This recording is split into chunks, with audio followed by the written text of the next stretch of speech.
Hello Wangxian lovers, welcome back to my channel.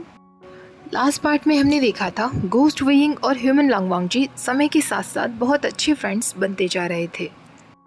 लेकिन weighing के साथ अब कुछ अजीब होने लगा था। पहला किस्सा उसके साथ तब हुआ जब वांगजी अपने स्टूडेंट्स के पेपर साइन कर रहा था। वेइंग उसके पास बैठा हुआ था, उसके शोल्डर्स पर अपना हाथ रखे हुए था और वांगजी को बच्चों को मार्किंग करने में मदद कर रहा था। वांगजी सिग्नेचर में बिजी था। वेइंग अचानक से बहुत शांत हो जाता है। वेइंग को रियलाइज भी नहीं होता कि उसके साथ ये क्यों हुआ था। वांगजी जब देखता है कि वेइंग अपनी नॉन स्टॉप बातों से अचानक साइलेंट हो गया था तो उसे भी परवाह होने लगती है। वो उससे पूछता है वेइंग। उसकी आवाज़ लगाने पर वेइंग अचानक से होश में आता है और स्माइल करते हुए कहता है, सॉरी लंजा, तुम्हें बच्चों को ग्रेड देते वक्त क्लियरली मुझे बहुत बोरिंग फील होने लगा होगा और इस डेड मैन को भी नींद आ गई। लेकिन वांगजी को ये बात थोड़ी अजीब लगती है। अब वो कंसर्न लुक देते हुए वेइंग से फिर पूछता है, वेइंग। इससे पहले वो और कुछ कह पाता, पलक झपकते ही वेइंग वहाँ से वैनिश हो जाता है। नेक्स्ट टाइम जब वो वापस आता है तो वो वांगजी के ऑफिस में खड़ा हुआ था। वो सोचने लगता है ये अभी क्या हुआ था।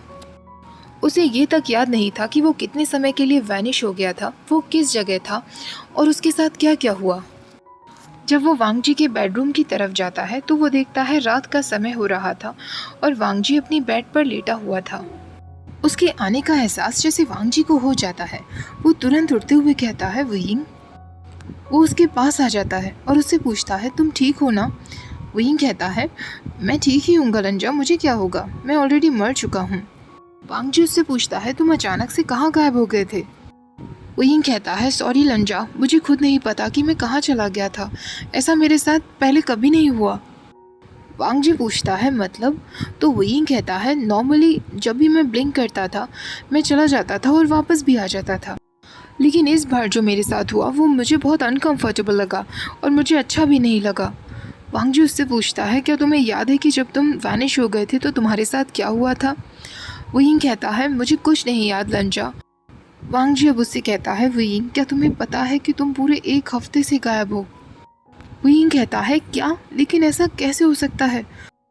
मुझे माफ़ कर दो लंजा, मेरी वजह से तुम वरीड हो गए होंगे।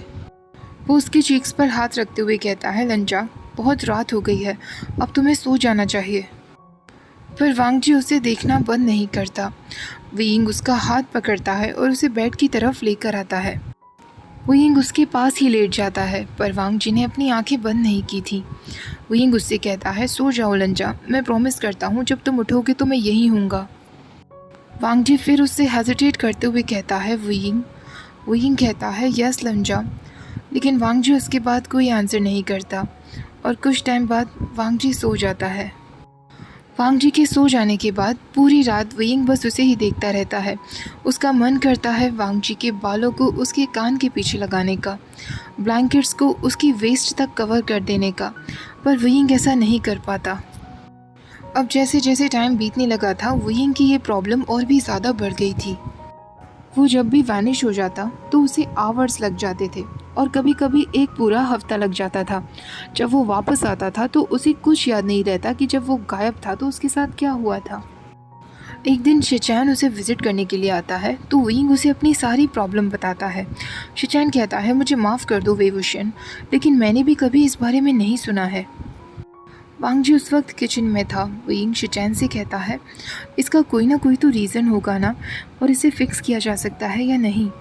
शिचैन कहता है, मैं अपने अंकल से पूछूंगा, अगर इस बारे में किसी को भी पता होगा तो वो अंकल ही होंगे। कुछ समय बाद शिचैन वेइंग से कहता है, विवुशियन, क्या तुम्हें पता है कि वांगजी को तुम्हारी आदत हो गई है? मेरा भाई कभी भी इतनी ईजीली किसी से अटैच नहीं होता।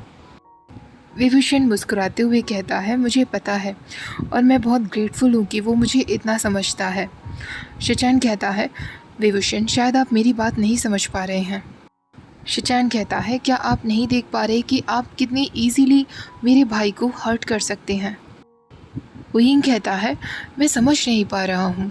ऑफ कोर्स मैं जानता हूँ कि लंजा मेरी परवाह करता है, मैं भी उसकी बहुत परवाह करता हूँ।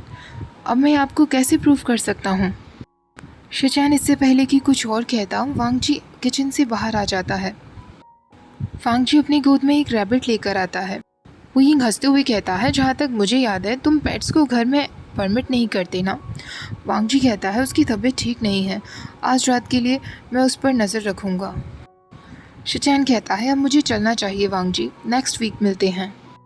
वो वयिंग की तरफ मुड़ते हुए कहता है मैं अंकल से बात करूँगा जो भी कुछ हो रहा है, पर मैं प्रॉमिस नहीं कर सकता कि इसका कोई सॉल्यूशन मिलेगा या नहीं। वयिंग कहता है कोई बात नहीं। शिचैन के जाने के बाद वांग जी वयिंग से कहता है तुम ब्रदर से बातें कर रहे थे। वयिंग कहता है हाँ, थोड़ी बहुत बातें की। उस रात वांग जी वयिंग के लिए गुचिन प्ले कर रहा था और वहीं पास में वो रैबिट लेटा हुआ था जिसकी तबीयत ठीक नहीं थी। धीरे धीरे उस रैबिट को नींद आ जाती है। वांग जी उस स्लीपी रैबिट को उठाकर अपनी गोद में रख लेता है। उस सीन को देखने के बाद वयिंग के मन में वांग जी के लिए प्यार और भी ज़्यादा बढ़ जाता है और वो उससे कहता है लंजा, तुम्हें पता है मेरे मरने के बाद आज तक मेरे साथ क्या सबसे बेस्ट हुआ है। वांग जी अचानक से फ्रीज हो जाता है तो वयिंग कहता है मैं सीरियस हूँ लंजा, अपनी आफ्टर लाइफ में तुमसे मिलने के बाद मुझे एक बेटर पर्सन जैसा फील होता है। काश मैं तुमसे पहले मिला होता लंजा, जब मैं जिंदा था।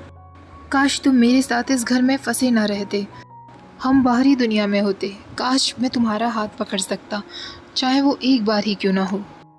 वांग जी कहता है मैं तुम्हारे साथ फंसा हुआ नहीं हूँ, मैंने यहाँ रहना चूज़ किया क्योंकि तुम यहाँ थे वयिंग। वयिंग के ईयर्स ब्राइट रेड हो जाते हैं और वो एम्बैरेसमेंट में मुस्कुराते हुए कहता है लंजा, तुम्हें ऐसी बातें करने से पहले मुझे वार्निंग देनी चाहिए। विभूषण को विश्वास हो गया था कि उसे वांग जी से प्यार हो गया है। नेक्स्ट टाइम जब लान शिचैन विज़िट करने के लिए आता है, वयिंग उससे कहता है शिचैन तुम्हें देखकर अच्छा लगा, लंजा कुकिंग कर रहा है, क्यों ना हम दोनों रैबिट्स को देखने के लिए चलें। वयिंग तुरंत शिचैन को बाहर की तरफ ले जाने लगता है। वांग जी उन दोनों को बाहर जाते हुए देखता है। बाहर जाने के बाद शिचैन वयिंग से कहता है लगता है तुम जानना चाहते हो कि अंकल ने मुझसे क्या कहा। वयिंग क्यूरियस होते हुए पूछता है उन्होंने क्या कहा। शिचैन गहरी सांस लेते हुए कहता है गुड न्यूज़ नहीं है विभूषण, क्या तुम्हारे साथ वो सब अभी भी हो रहा है। वयिंग कहता है अब वो सब मेरे साथ फ्रीक्वेंटली हो रहा है, हालांकि मैं इतने लंबे समय तक वैनिश नहीं होता। शिचैन कहता है अंकल का कहना है कि ऐसा पॉसिबल हो सकता है कि तुम्हारी सोल अब जाने की कोशिश कर रही है। वयिंग कहता है पर मैं जाने की कोशिश नहीं कर रहा हूँ, अगर मैं जाना चाहता होता तो क्या मैं 3 साल तक इंतज़ार करता। शिचैन कहता है एक रिसेंटफुल एनर्जी जो तुम्हारे अंदर थी वो तुम्हें यहाँ बांधे हुए थी। ऐसा इसलिए हुआ होगा क्योंकि तुम्हारी मौत बहुत ही यंग एज पर हो गई थी। पॉसिबली तुम्हारी स्पिरिट उस वक्त बहुत वायलेंट हो गई होगी जो रिसेंटफुल में बदल गई। तुमने कहा था कि एक बार तुमने एक बच्चे पर हमला कर दिया था। वयिंग कहता है हाँ, लेकिन मैंने खुद को कंट्रोल कर लिया था और मैं ठीक हो गया था। शिचैन कहता है तुम खुद को कंट्रोल कर पाए होंगे पर तुम तब भी रिसेंटफुल थे। घोस्ट बनते ही रिसेंटफुल एनर्जी से हैं, पर अब जब वांग जी तुम्हारे साथ है तो शायद वो रिसेंटफुल एनर्जी तुम्हारी धीरे धीरे फेड हो रही है। वयिंग कहता है तुम्हारे कहने का मतलब है कि मैं यहाँ फंसा हुआ था क्योंकि मैं बहुत लोनली था, दुखी था और मिजरेबल था, और अब जब मैं खुश रहने लगा हूँ तो मेरी सोल जाने लगी है।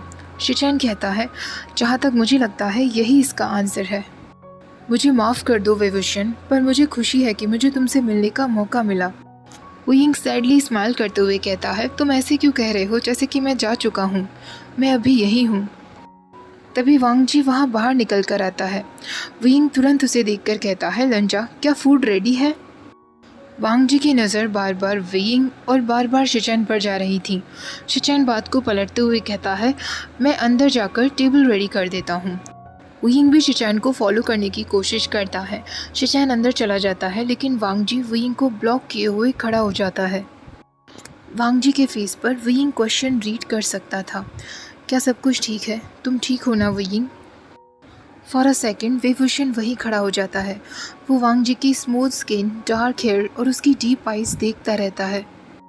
ऐसा पहली बार नहीं था जब विभूषण को वांग जी इतना ब्यूटीफुल लग रहा था, लेकिन तभी उसे रियलाइज़ होता है कि जल्दी ही वो मोमेंट आएगा जब वो वांग जी को आखिरी बार देखेगा और उसे इस मोमेंट का पता भी नहीं चलेगा।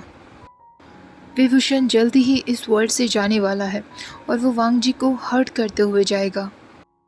वयिंग इतना वीक था कि वो वांग जी से खुद को अलग नहीं कर सकता था और इतना स्ट्रॉन्ग नहीं था कि वो उसे सच बता पाता।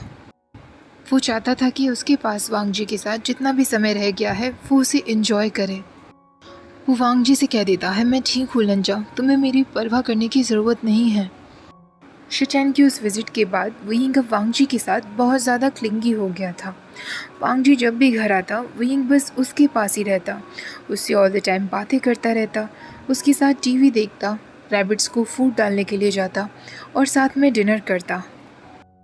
इवन वांग जी के बेडरूम में भी वांग जी अब अकेले नहीं सोता था। मोस्ट ऑफ द नाइट्स वुयिंग उसके बेड में होता था। वुयिंग उसके पास लेटते हुए कहता, तुम्हें कोई प्रॉब्लम तो नहीं होगी ना लंजा?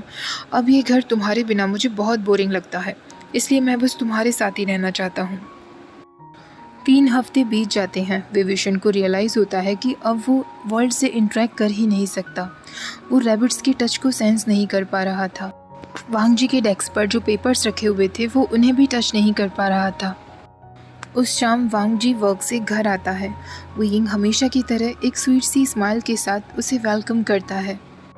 वुयिंग वांग जी से उस दिन अपना फेवरेट डिनर बनाने के लिए भी रिक्वेस्ट करता है। वांग जी को सस्पिशियस फील हो रहा था क्योंकि वुयिंग ने कभी भी इस तरीके की रिक्वेस्ट नहीं की थी। उस दिन जब वुयिंग वांग जी को फूड सर्व करता है, वुयिंग डीपली सांस लेने की कोशिश करता है पर वो कुछ भी टेस्ट नहीं कर पा रहा था। वुयिंग को डिसअपॉइंटेड फील नहीं होता क्योंकि उसे पता था कि अब उसके साथ ऐसा कुछ होगा। अचानक से वांग जी उससे कहता है, वुयिंग। वुयिंग तुरंत मुस्कुराते हुए कहता है, लंजा, ये बहुत टेस्टी बना है, तुम तो अब एक एक्सीलेंट कुक हो गए हो। पर वांग जी उसकी बात से कन्विंस्ड बिल्कुल नहीं दिख रहा था। डिनर के बाद वो दोनों साथ में रैबिट्स को फीड कराने के लिए जाते हैं। वुयिंग उन्हें फील नहीं कर पा रहा था पर फिर भी वो ऐसे प्रिटेंड करता है जैसे वो रैबिट्स को टच कर पा रहा है। जब दोनों अंदर आते हैं तो काउच पर बैठकर वो वांग जी का फेवरेट गेम शो देखते हैं। जब रात का समय आता है वुयिंग वांग जी से कहता है, लंजा, क्या तुम मेरे लिए गुचिन प्ले कर सकोगे? वांग जी बिल्कुल ऐसा ही करता है और उसके लिए गुचिन प्ले करता है। वुयिंग उसका म्यूज़िक सुन के फिर स्माइल करने लगता है और मन में सोचता है, मैं सच में उससे बहुत प्यार करता हूँ। वांग जी की नेक वुयिंग को शो हो रही थी। वो इस वक्त उसे टच करना चाहता था।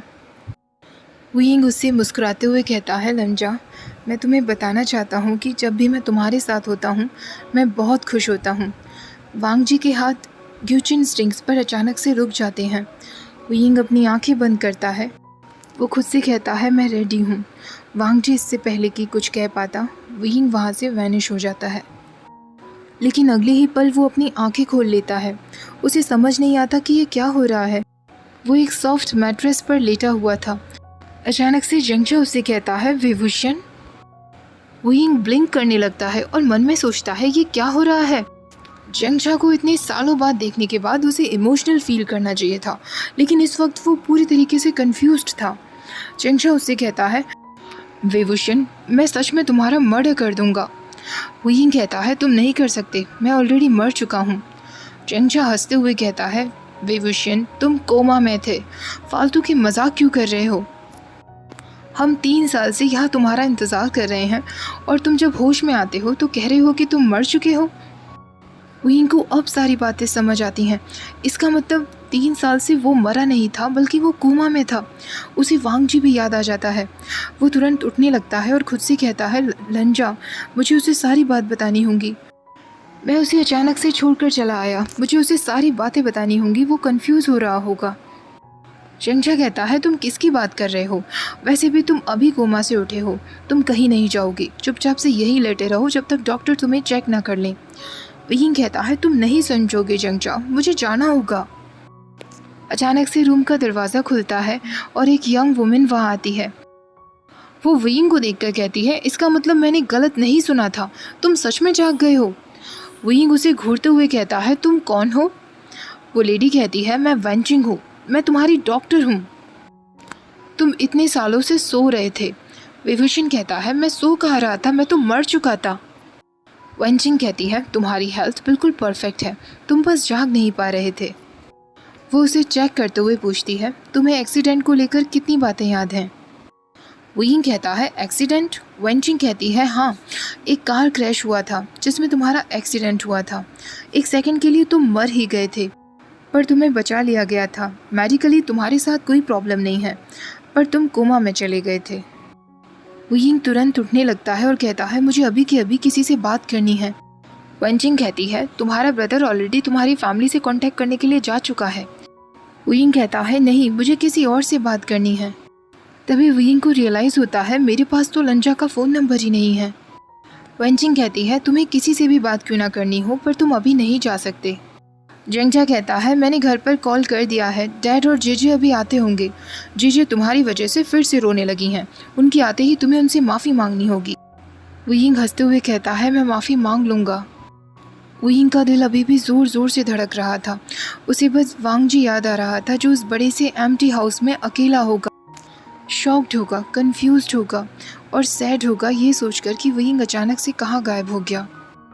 वुयिंग सोचने लगता है मुझे कोई ना कोई प्लान बनाना होगा यहाँ से बाहर निकलने का, मैं लंजा को अकेला नहीं छोड़ सकता। ओके गाइस, आज का पार्ट यही ख़त्म करते हैं। तो वुयिंग एक्चुअली कोमा में था, वो मरा नहीं था। अब जब वुयिंग वापस आ गया है तो वांग जी का उसे देखकर क्या रिएक्शन होने वाला है ये हम कल के एपिसोड में देखेंगे, और कल ही इसका लास्ट पार्ट भी हो जाएगा। ये एक छोटा सा फैन फिक्शन था, मैंने आपको फर्स्ट पार्ट में ही बताया था। वीडियो पसंद आई हो तो प्लीज़ लाइक शेयर, चैनल को सब्सक्राइब करना मत भूलिएगा। Thank you for watching, bye bye.